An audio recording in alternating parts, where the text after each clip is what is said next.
भारत महात्मा गौतम बुद्ध गांधी का देश है। इस देश का जो फंडामेंटल है या बेस है, बुनियाद है देश की, वो सत्य और अहिंसा पर आधारित है।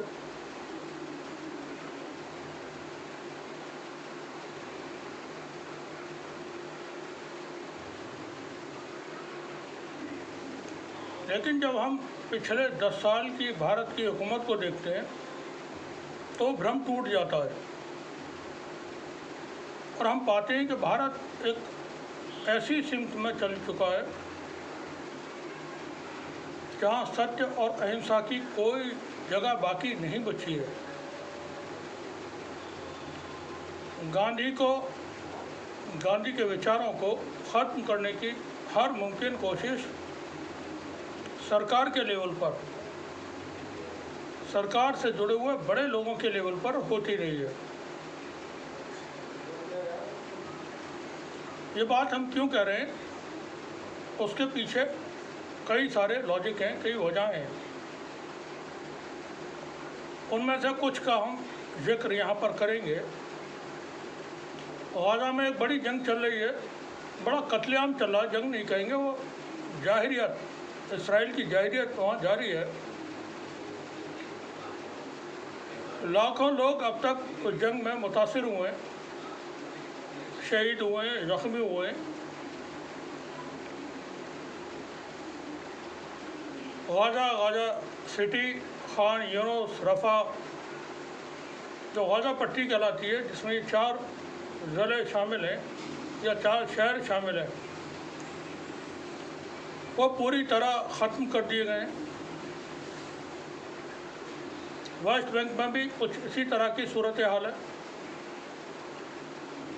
गाज़ा के इलाके में, गाज़ा पट्टी के इलाके में इमारतें सही सलामत नहीं बची हैं। 20,000 के करीब बच्चे, सिर्फ बच्चे, मासूम बच्चे शहीद हुए हैं।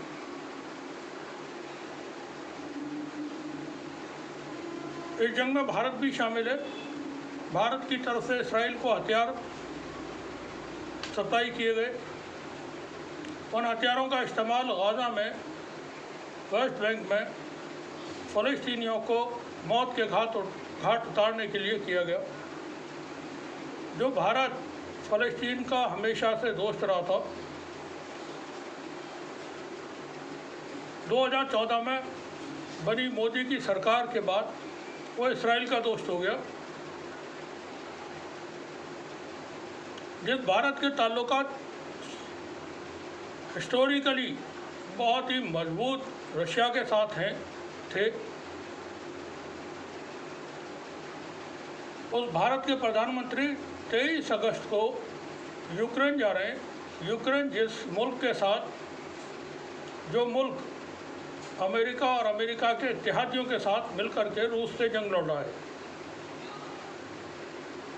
यूक्रेन की जंग जो चल रही है वो रूस ने शुरू ज़रूर की, लेकिन मजबूरी के तहत शुरू की।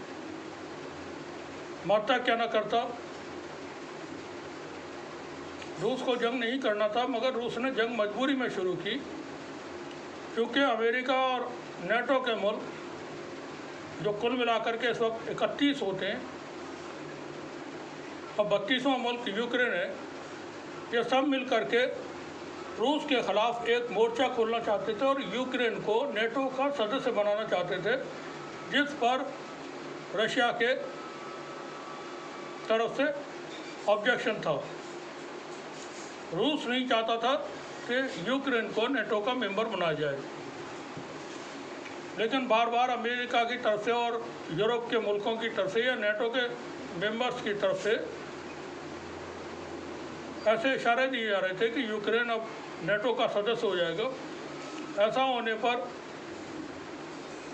नेटो की फ़ौजें रशिया की सरहद पर होती और वह रशिया की अपनी सालमियत के लिए एक बहुत बड़ा ख़तरा बन जाती। तमाम चीज़ों को देखभाल करके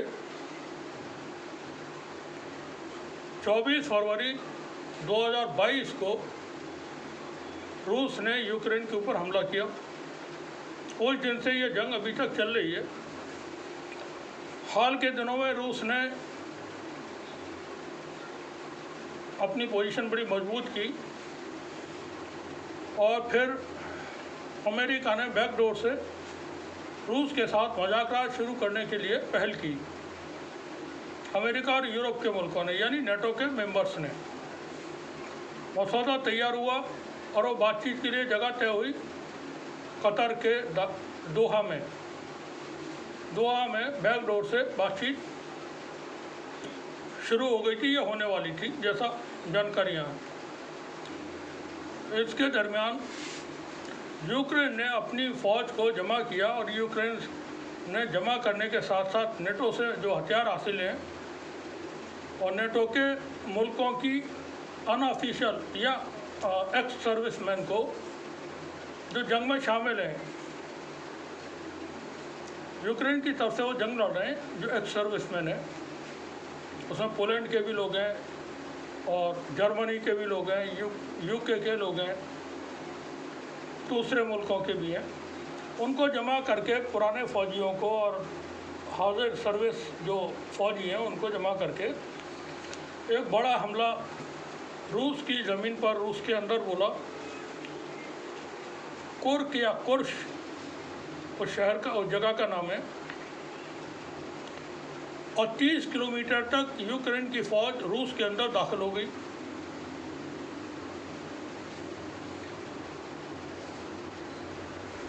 ये बड़ा हमला था, सच में बड़ा हमला था।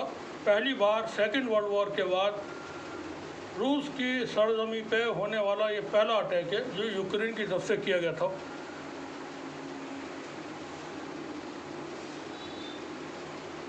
रूस ने उसका बहुत सख्त जवाब दिया। चारों तरफ से शहर की घेराबंदी की, साथ ही कुर्श को बाईपास करते हुए यूक्रेन की सरहद में रूस की दूसरी टुकड़ियां दाखिल हुई और एक शहर पोशकी या समथिंग ऐसी कुछ नाम है गालिबन, उस शहर की घेराबंदी भी कर ली उन्होंने। इकोनॉमिक टाइम्स लिखता है पुतिन्स डबल पंच।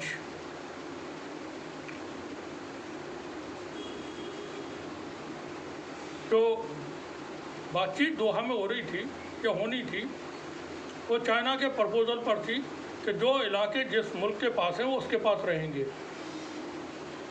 तो यूक्रेन की कोशिश थी कि हमको चला के रूस के अपने पास हासिल कर लें, और यूक्रेन ने 3 दिन पहले इस तरह की डिमांड भी रख दी थी कि जो इलाका कुर्श का उन्होंने कब्जा किया है उसको नो मैन्स लैंड बनाया जाए।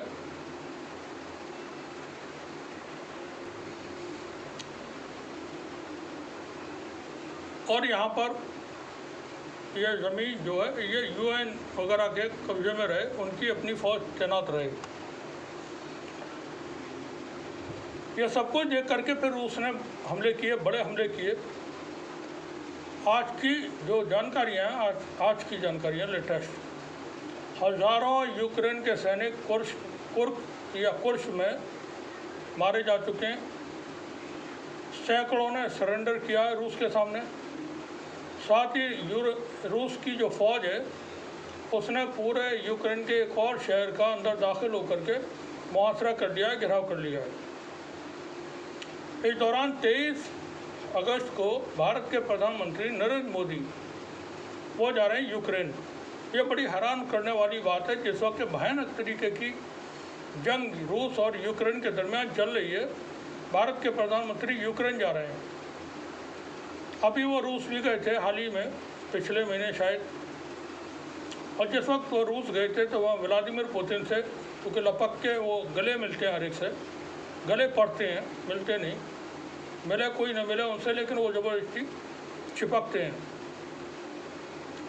रूस के राष्ट्रपति से गले मिले थे, फिर उनके साथ अनऑफिशियल मुलाकातें हुई थी और उन्होंने कहा था बड़ा अच्छा टाइम बीता गप्पों में। गप्पे आप समझते हैं, फजूल की बातें, इधर उधर की बातें। हंसी मजाक की बात है, उसमें बहुत अच्छा वक्त बीता। जब वो रूस गए थे और व्लादिमीर पुतिन से गले पड़े थे, उनके गले पड़े थे, ज़ेलेंस्की की तरफ से बयान वॉशिंगटन पोस्ट ने, CNN ने, हम कोट कर रहे हैं, CNN ने पब्लिश किया था। CNN ने लिखा था कीव कंडेम्स, कीव कैपिटल है यूक्रेन की, Kyiv condemns the hugging of Indian Prime Minister Modi to Putin in Moscow during Moscow visit.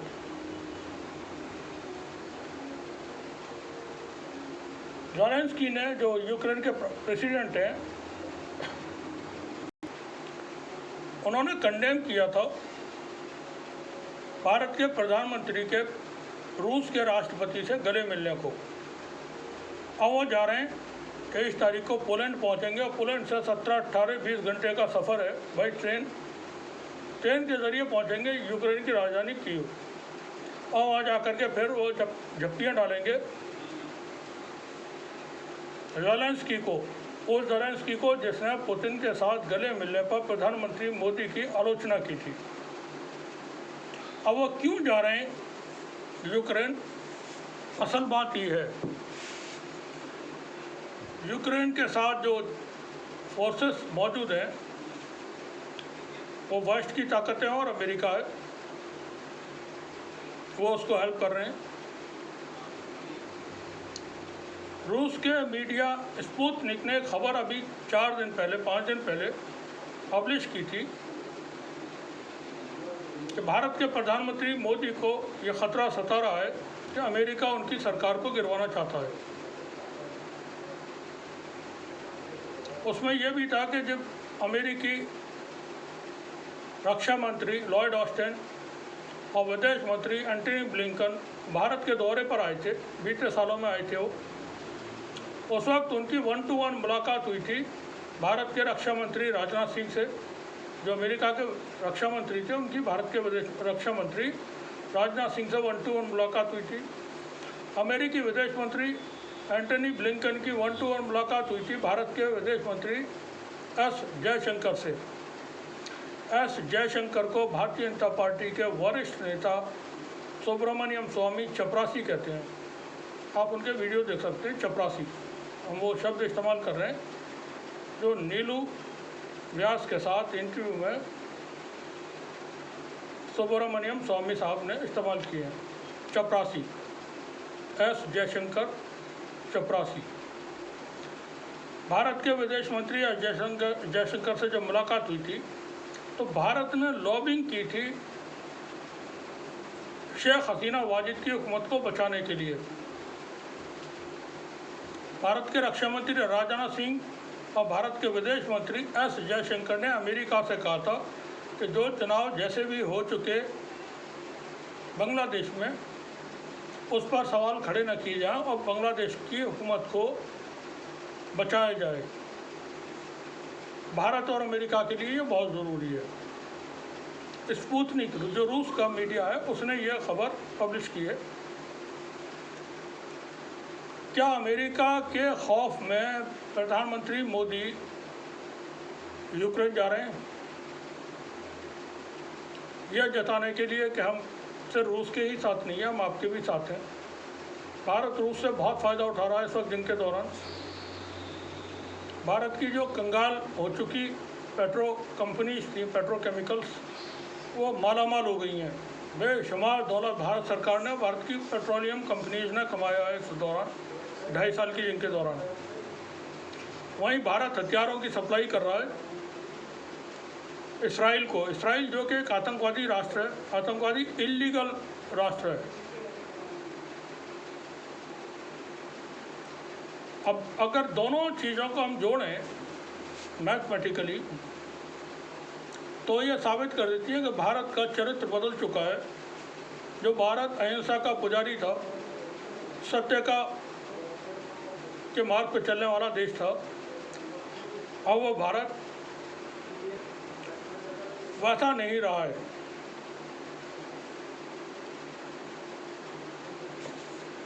Modi के दौर में 10 साल की जो हुकूमत चली है, इस दौर में भारत ने अपनी पूरी पॉलिसी चेंज की है और उसने इसराइल को बहुत प्रायोरिटी दी।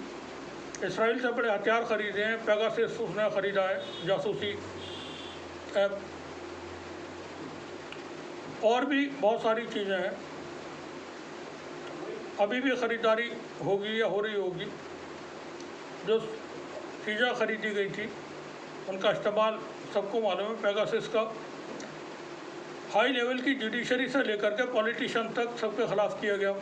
वो मामला सुप्रीम कोर्ट के अंदर है, कब फैसला होगा क्या होगा कोई पता नहीं। अदालतों को ऐसे मामलों को थोड़ा सा जल्दी से निपटारा करना चाहिए। जो हथियार खरीदे गए थे अभी तक उनका इस्तेमाल कश्मीर में होता रहा, अब शायद उनका इस्तेमाल मणिपुर में भी हो। प्रधानमंत्री मोदी ऐसे वक्त में यूक्रेन के सफ़र पर जा रहे हैं जबकि जंग चल रही है भयानक तरीके की, और रूस जो कि भारत का पुराना एक ऐतिहासिक हिस्टोरिकल फ्रेंड है, हर बुरे वक्त में भारत के साथ खड़ा रहा है। क्या वहाँ जा कर के वो रूस से ये कहेंगे कि रूस यूक्रेन पे हमला कर रहा है? ये गलत है। सवाल इसी बात को लेकर के है, प्रधानमंत्री मोदी की ये विजिट क्यों हो रही है? तो उसका सीधा सीधा जो हम समझ रहे हैं वो ये है कि वो अमेरिका और यूरोप के देशों को, जहाँ से भारत की सरकार, भारत मुल्क नहीं, भारत की जो मौजूदा गवर्नमेंट है वो अलग थलग पड़ी हुई है। एक तरह से हम कह सकते हैं आइसोलेशन में है। पूरी दुनिया मजम्मत कर रही है, पूरी दुनिया कंडेम कर रही है इसराइल के अटैक्स को तो फ़लस्तीन में, गाज़ा में की जा रहे हैं। भारत इसराइल के साथ खड़ा हुआ है, नेतन्याहू के साथ बात कर रहे हैं प्रधानमंत्री मोदी और कह रहे हैं हम आपके साथ हैं। दुनिया के हर फोरम से, G7, G20, OIC, अरब लीग, अफ्रीकन लीग, हर फोरम से कंडेम किया जा रहा है इसराइल के हमलों को। भारत की तरफ से भारत के प्रधानमंत्री इसराइल को बोल रहे हैं हम आपके साथ हैं, इसराइल को हथियार दे रहे हैं। अमेरिका के साथ उनकी अलग तरह की टाइज है, भारत के साथ नहीं थी। तो भारत जो सत्य और अहिंसा के मार्ग पर चलने वाला देश था, मौजूदा वक्त में ये अपना रास्ता भटक चुका है। यह आरएसएस के रास्ते पर चल रहा है। आरएसएस का अपना एक अलग मोटिव है, अलग उसके टारगेट्स हैं। देश पर कब्जा करना उसका सीधा से मकसद है। हर संस्था पर कब्जा करना उसका मकसद है। भारत को हिंदू राष्ट्र बनाना उसका मकसद है। भारत को इसराइल जैसा राष्ट्र बनाना उसका मकसद है। भारत से माइनॉरिटीज़ को ख़त्म कर देना उसका मकसद है। भारत से SC, ST, OBC इन सबको ख़त्म कर देना उसका मकसद है।